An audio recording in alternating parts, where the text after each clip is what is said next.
Welcome back to the Rise of the Zodiac Book Club. Today our task is to show how a Zodiac collection can generate provisional questions rather than personality verdicts. That sounds like a topic where the exciting answer could arrive faster than the responsible one. Which is why we will keep three labels: visible, verified fact, interpretation, and speculation. A fact is directly supported by the approved record or source. An interpretation explains a pattern in that evidence. Speculation means a possibility the evidence is not settled. Our working question is, when does a Zodiac label help readers, and when does it overrule the story?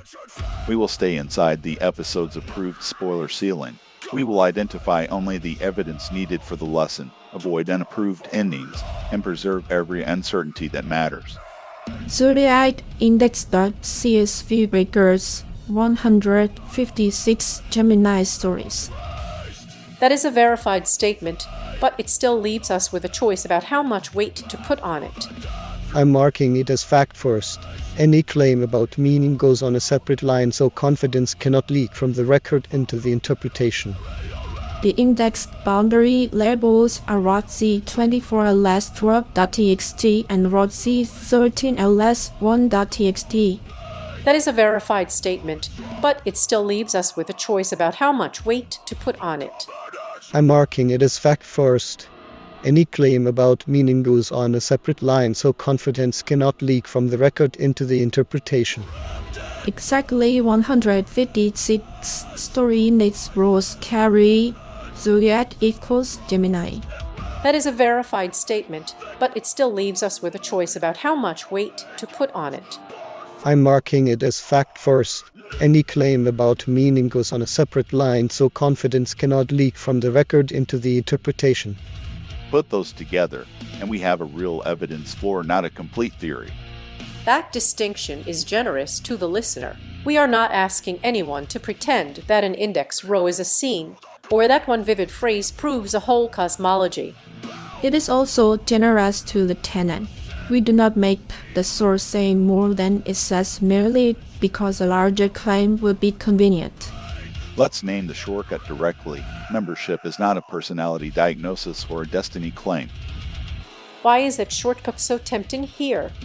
Because recurrence and classification are excellent pattern finders. Once a pattern is visible, the mind wants to make it explanatory. But finding two things together is not the same as proving identity, cause, intention, or universal meaning. The source hierarchy does not prohibit interpretation. It asks us to disclose the stat. If we move from the record contains this to this may suggest that the second statement must be presented as a reading. So the correction is not to become incurious. The correction is to make the bridge visible. And if the bridge is missing, then the claim remains open. We do not fill the gap with confidence. Here is a supported reading labeled as interpretation. Gemini may be used to ask about doubling and choice. It is supportable because it stays close to the documented evidence, but it is not promoted to canonical fact. And a reader can challenge it by returning to the same bounded evidence rather than having to accept our authority. Here is a supported reading labeled as interpretation. A useful lens must remain falsifiable when a story resists it. It is supportable because it stays close to the documented evidence, but it is not promoted to canonical fact. And a reader can challenge it by returning to the same bounded evidence rather than having to accept our authority. Notice that the two readings can coexist without becoming a master code. I would draw the board as evidence on the left, reading on the right, and a question in the middle. What exact feature supports this move? If we cannot answer, the reading needs revision. That gives disagreement somewhere productive to go. Instead of arguing about who feels right, we can ask which sentence, action, field, or boundary does the work. Now test the lesson against resistance. Membership is not a personality diagnosis or a destiny claim. That resistance matters because a method that only confirms itself is not analysis. A useful reading must be able to say what would weaken it. In this case, the limit is clear. Which member most strongly resists the lens remains open. So uncertainty is not a hole in the episode. It is part of the result. Exactly. We have advanced from an unbounded question to a supported lesson, while leaving the unresolved part in its proper place. We should also avoid greater intent claims.